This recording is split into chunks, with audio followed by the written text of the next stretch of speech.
Hello, everybody, and welcome to this Instagram Live tonight. My name is Eva. I'm the director of the Scottish Yarn Festival, which was previously known as Perth Festival of Yarn, and I'm also the director of the Scottish Show Producers Showcase, which is going to be taking place really soon on the 25th of March here in Perth at the Jurors Centre. All being well, tonight I should be having a little chat with Jillian from Lunan Cashmere. So just going to see if she's going to join us. Send her an invite.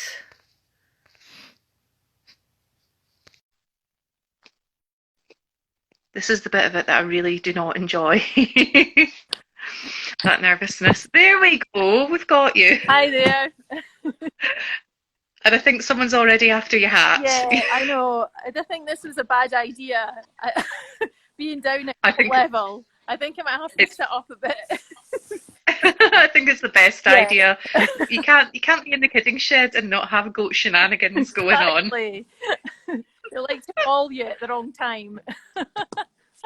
Bless. So I just quickly said there that hopefully we'd be joining you, that you're Jillian from Lunan Cashmere and Lunan Farm, but I'll let you introduce yourself and tell the people a little bit about what it is that you're doing. Yeah, so hi, I'm Jillian from Lunan Farm, and we have been producing Scottish Cashmere now since last year. We've got a farm in Angus on the northeast of Scotland, and we have a herd of it's growing because we're kidding at the moment. I think we're up to 150, and we're obviously kidding just now on the farm. And we have cashmere goats and produce homegrown cashmere, Scottish cashmere goats, and convert it into yarn. And have just started to make some garments as well with our yarn. I'm sorry. It's like trying to work out if it's the same little kids or if it's multiple kids all being tricksy. I've boxes of the wool the yarn next to me, and they're decided that the boxes is their little play pen, their little assault course. It's adorable, absolutely adorable, but rather you than me, because I don't think I'd be able to cope. Oh, I'm used to it. You'd have to be. So you will be joining us at our Scottish Show Producer Showcase, which is really soon. I just kind of introduced that. And you're also giving a presentation as part of the event, which tickets went really quickly. So yeah, if you didn't get in there quick, sorry people. But it's a complete sellout, and we're just delighted that that you've agreed to kind of give us that little bit of extra and tell the story, a wee bit more in depth about what it is that you're doing, because this is the first time that we've had actual proper Scottish produced cashmere in about 30 years, isn't it? Yeah, that's right. Thanks for to give a talk. Great to be joining you at the festival next Sunday. Looking forward to it. But yeah, this is the first time in 30 years that cashmere's been produced in this country.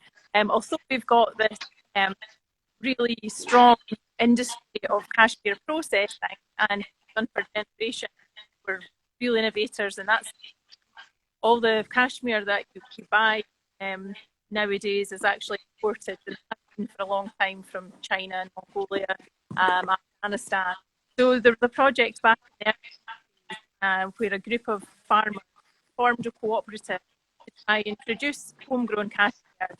And that lasted for 10 years or so. It was funded by Scottish Government, and there were various activities involved in it, help with the fibre test, look at producing cashmere as a viable alternative or an add-on to hill farms.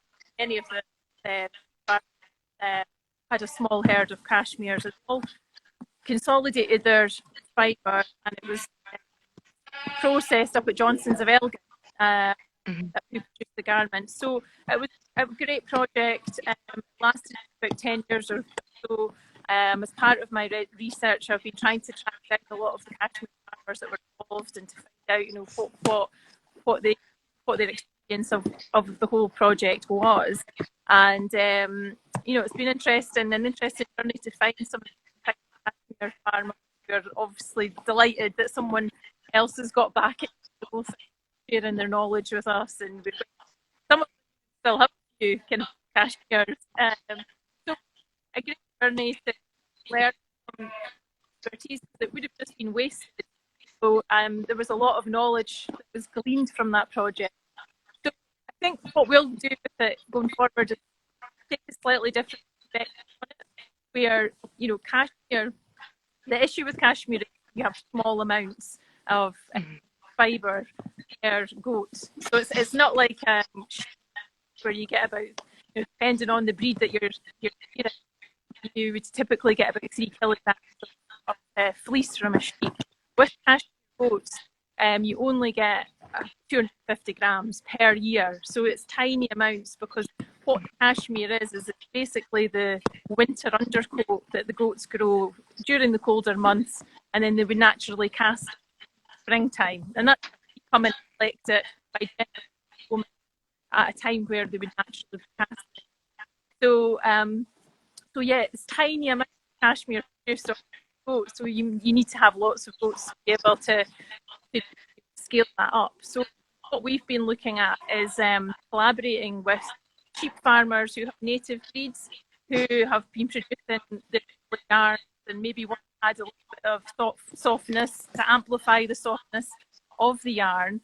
And we've had some really interesting projects where we're blending our cashmere with Shetland yarn, and we now actually have our own Shetland sheep. That actually our young stock, Maddie, who's committed to the project, of our own Shetland sheep. So we blend our cashmere wool, and we've also been working with the likes of Matthias from Raleigh Farm, your farm, who had been producing.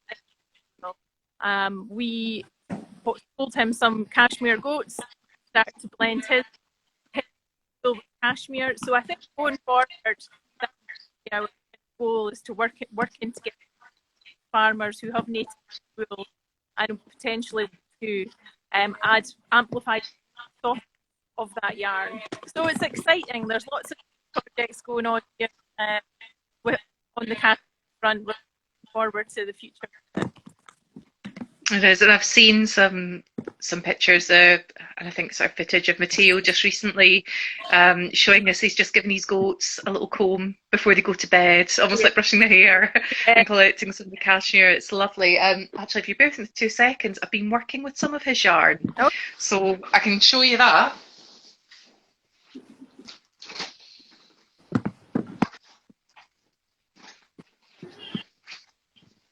So I will have this at the showcase with me. All I need to do is cast it off and give it a wash. But I do have, and the lighting won't be brilliant, I'm afraid, because it's the evening, but I have done a cowl. Oh, lovely. Out of Matteo's Hebridean. I think it's 95% Hebridean and 5% cashmere. So it's lovely to kind of have that provenance, knowing that this yarn has come from Matteo's farm, but the goats have originally come from you as well. So, you've got, it's not like a food chain, but, you've got that fibre journey, I suppose, of where it's come from as well. So that's wonderful to have. But it's absolutely gorgeous. It's really, really squishy and really warm. So, yeah. No, that's good. No, because it was nice to see that Matthias had producing some nice fibre with his Hebrideans and just blending it with a small amount of cashmere. Sorry, I'm going to have again this goat. Absolutely. And you. Should we take this as an opportunity to have a little bit of a look around? It's the kidding shed that you're in just now, isn't it? I'll just flip you around then. Yeah, so we're in the kidding shed. This is one of our goat nurseries. So we've been kidding since January. We've kidded over 110 goats now, and we've got, I think, about 160 kids. This is one of the playpens. So we like to give our goats enrichment while they're inside, because normally all of our goats are outside. We have adopted regenerative principles where we use the goats to manage the land. There's a little one jumping. Like goats, what's up to goat business? Hello, sweethearts. They're very inquisitive animals. Here's some of the cashmeres down here, actually. Hats off to your goats, says Lorna. Very well done. So you'll be wondering why some of our goats are wearing jackets. Now, this is one of these bizarre things that happened. So when we launched the cashmere last year, we thought we would run a little competition just to sort of, reach out to the knitting community and let them know that, our yarn is finally here, because it's been a long time coming. And we ran a competition where we said, any local knitters, would you like to knit some goat coats, the little jackets that you see them wearing? And we'll enter you into a draw to win some of our cashmere. With it being the first batch, we thought a lot of people would probably want to try and get their hands on the first batch. So we launched the competition, and we thought, we might get maybe 50 people sending us in some goat coats. Oh my God. Yeah, No, we've had, I think we're now up to 400. We've had goat coats from the local knitters. There's quite a lot of local knitting groups around in Angus, but we've also had them from as far as Dumfries and Galloway. We've had them from Nairn. During Christmas time, we were getting about 10 packages a day of goat coats, and it started off just as a plain pattern, but now, obviously there's a lot of talented knitters out there and crocheters, so they were taking things to the next level by using different natural fibres. We had some lovely North Ronaldsay wool that had been used. We had some of them, they were knitting pictures of motifs of goats on them.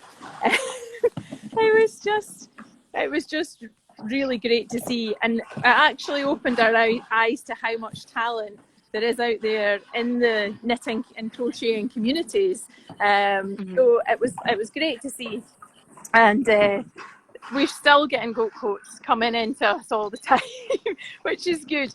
So we invited all the knitters that donated goat coats to us, because we were just so bowled over by the response, and we ended up having a special Knitters Day 2 Sundays ago at the farm.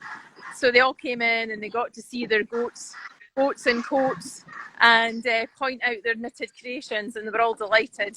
So on the back of that, we're now doing some open days. So we're doing 2 Easter days where we're opening the farm, so the general public can come in and meet all the goats and coats. You can find out what we're doing here on the farm in terms of the cashmere and all the various activities we do. So both events have sold out, which has been brilliant.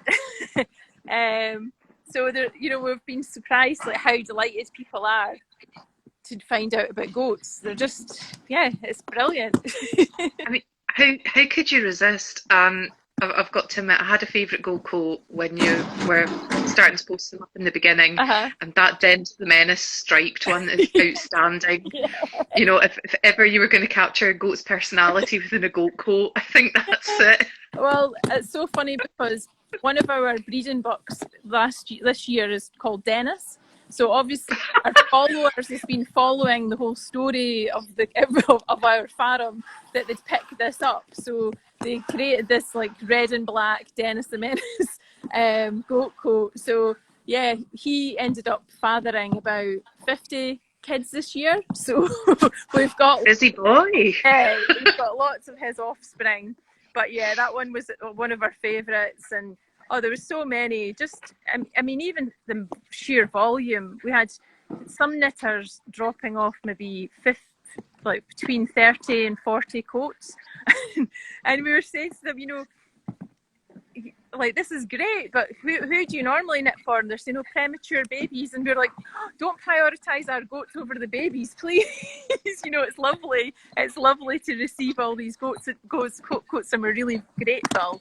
And they were like, no, we just enjoyed having something different to knit, and it was a bit of a challenge. So, it's been brilliant. So it's been a real eye opener. Yeah. Here's actually some of the goat coats in here. There's a I was goat. going to say they're having a munch in the goat coats. I wouldn't feel too sort of like guilty about that either, because obviously during the pandemic, a lot of the hospitals just weren't taking in nits for prem babies. Ah, right, okay. So there's been a bit of a stockpile on those Yeah. anyway, and if anyone's getting low, then usually there's call outs go to certain sort of Facebook groups, and very, very quickly it's kind of picked up Oh again. well, But yeah, I think that's good. Good to hear. the novelty, it's a little bit different. I mean, a goat and a coat, you can't resist that. Yeah. Well, clearly not. So we're welcoming over 500 visitors over Easter to come in and visit all the goats, and needless to say, there'll be a lot of the knitters who have told me that they're coming back for a second visit, and it won't all just be children. There's like a lot of adults who have become obsessed with these goats. So yeah, we're looking forward to welcoming everyone there. Oh no, it's fabulous. So, is there anything else that you'd like to share with us while you're there? Whether it's sort of like the coats that were getting eaten there, or you've got your yarn. I think you said that you've got a Yeah. box of yarn that So someone was in about as well. I've got some yarn with us. So as part of our first batch of cashmere, we produced 100% cashmere, and I have a small skein left of that. I'll just show you some of it. Now, as I said, because you have tiny amounts of cashmere from each goat, and 50% of that is lost in the processing, then you can imagine how many goats you need to make 100% cashmere. So this is one of our skeins, which I'll have on show at the event on Sunday.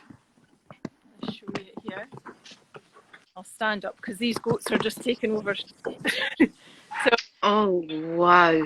I'll take that on our stall so people can have a feel and see it. It's a natural colour. We don't dye any of our cashmere. We're just trying to keep it as natural as possible just now.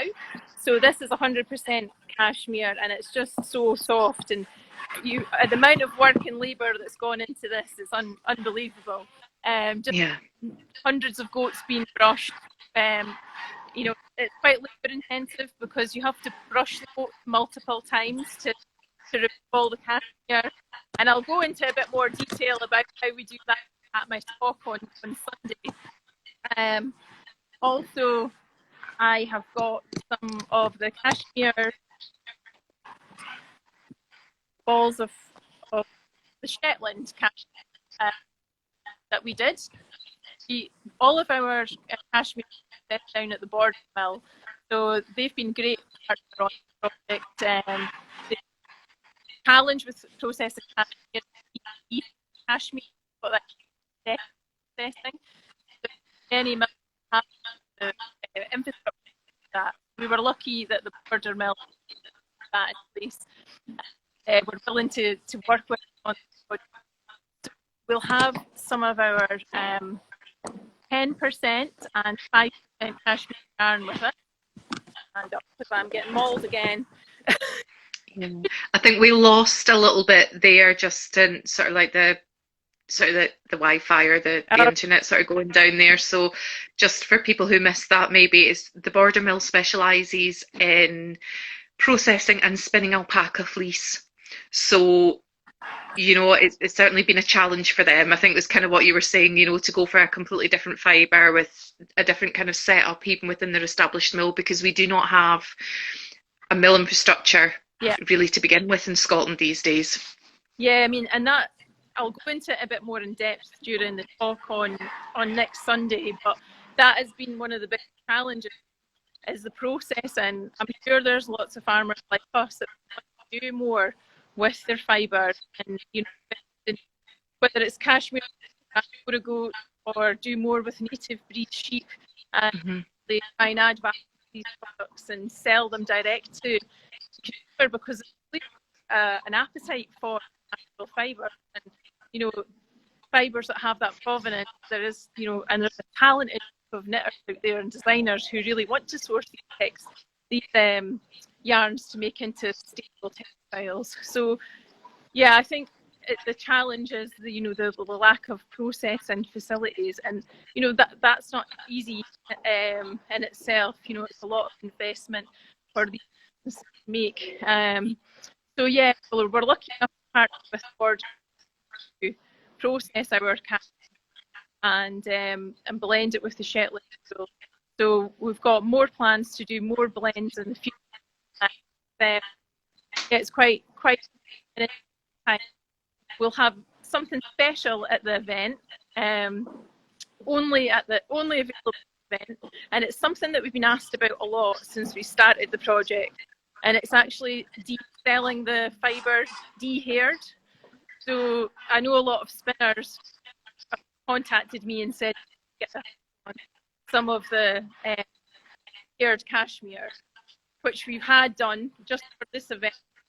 We blended it with some and some local packets. So we'll have some of that actually at the event. So in small batches, but the spinners are able to get fibre and see how it compares to some of the other yarns other fibre that they're used to working with. No, that's absolutely amazing. And I suppose, if you've got that sort of cashmere, you could blend it with whatever that you want as a spinner as well, just like kind of constructing your own bat or whatever as well. So that's fabulous. And, you do have sort of small amounts there, and you're saying, you're wanting to keep it as natural, but there's a lot of people that do their own hand dyeing, whether it's botanical or with acid dyes at home, you don't always want that kind of commercially dyed or someone else hand dyeing. Sometimes you want to kind of do that yourself. So it's going to be really exciting to see what people kind of come up with and what they do, taking your raw product that's got so many hours, like you said, that labour and that passion, and it's incredibly special, to have this coming back within Scotland, because I think you've been working on this since 2016. Yeah. Now to get to this point where you can actually, it's going to the mill. So it's a long time to get it to fruition, but just because the number you need to have of the place that's willing to work with a lot of that expertise stand out. Certainly at micro level, a few big mills left in Scotland obviously process cash, but when you're doing this, you really need the small artisan like orders who are willing to process their cash and work with you on that. So it's been a lot of coming to fruition. We're now at the stage where there's a lot of exciting avenues. The fibre, being sell the fibre now to spinners, but also garment. We'll be bringing along, this is our latest. So this is our Shetland cashmere gloves that have been got our label on it with the Scottish cashmere, and they've hand knitted. Now we found like is it a shawl that you've knitted for with as well? Or yeah, I've done a few. I think I've done 3 shawls, a cowl and a hat since September, all in Scottish wool. So I think it's the Caithness. I think it's the Caithness Yarns one, which has got the Castle Milk Murret and the Teeswater. Nice. Well, what we found knitters were, because of the style of the yarn, because it's a 4-ply, but it's also, some of the feedback we had was fun because you've got the different texture, and it really left itself well to knit in the middle with the all we found, just because it's got that more rusty, funky look. So we thought we'll bring some examples of knitting so people can have a look at the and get a feel for it. So yeah, we're going to be excited to have people there and chat to all the in cashmere. No, it's fabulous. I think what we'll do is we'll wrap this up about here. We're just having a few sort of like wee sound issues, but I think most people are kind of, we've heard the most important parts about what's happening in your story. Yeah. The people that have managed to get a ticket for your presentation are absolutely in for a treat. And if you haven't got a ticket for the actual showcase yet, they are still available in very limited numbers. We're close to sell out. Okay. You'll get yours from the Scottish Yarn Festival website. So yeah, come along, Yep. meet Jillian, have a look at, just what you're doing, what you're championing for the Scottish textiles industry is amazing. And it just seems that all of a sudden you've just like exploded every time I open up a newspaper, or, I'm back on sort of Facebook or something. There's something else has happened, and it's wonderful to see. And I feel really privileged to kind of be part of your journey and being able to support you with this. So we're really grateful. We know it's an extremely busy time of year for you, but for you to take that time out and come and join us, it's much appreciated. And thank you as well for your time this evening. I think everyone has loved the goats. How could you not? They're a bit noisy, but yeah, they do say don't work with children or animals. But yeah, I thought it'd be quite nice for you to see what we're doing on a daily basis here. So I'm glad you enjoyed it. Thanks for. Oh no, it's been absolutely amazing, and I think everyone who's managed to get tickets to kind of come and see the goats and coats, they're going to have a fantastic time as well. I'm gutted that unfortunately I couldn't get through in the Knitters Day, but fingers crossed. Yeah. Maybe next year I'll get round to see the next generation of goats and coats, and maybe make up some myself. It'll be goats and onesies or something mad. Who knows?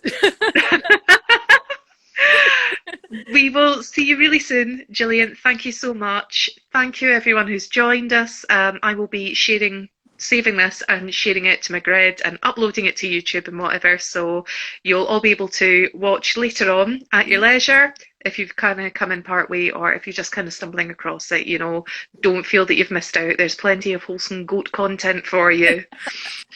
I'll get lots of messages coming through thanking you as well, Jillian, which is lovely to see. Thanks very much. So we'll let you have a few goat cuddles before you get a well-earned rest for this evening. Or are you up all night kidding, or what's happening with that? We've only got one mum left to kid, so we're just patiently waiting for her, but we have cameras that we can watch her from. I think she's probably about a week or so away, so yeah, we can kind of relax a bit now. The majority of them are out and they're running about happy and healthy, and mums are well, so yeah, we feel like it's a bit of a time to sort of reflect on the last few months and have a little bit of a breather, and then we start it all again for our summer kidding at the end of next month. So oh goodness, glutton for punishment. Yeah.